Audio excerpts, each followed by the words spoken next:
The healthiest breakfast జొన్న గట్క తిన్నా. And తర్వాత షాప్లో ఉన్నప్పుడు మమ్మీ మస్మలాన్ చాప్ చేసి పెడితే అది అన్ఫార్చునేట్గా ఖరాబ్ అయింది. తర్వాత డిసప్పాయింట్మెంట్లో ఒక చాక్లెట్ తిందామంటే మమ్మీ సైడ్ నుంచి రోజుకో చాక్లెట్ నువ్వే తింటున్నావు అని అంటుంది.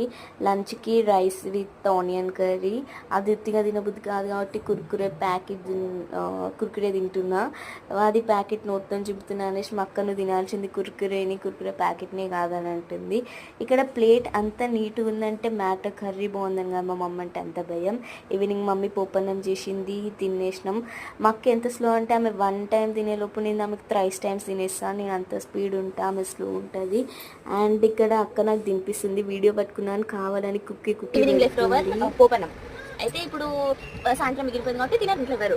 కరెక్ట్ టైంకి నేను ఉంటా కదా, ఇది మొత్తం ఇప్పుడు నేను తింటా. ఇంట్లో ఏమన్నా మిగిలిపోతే బన్ను బన్ను బన్ను, ఎందుకంటే బన్ను అన్ని తింటాయి.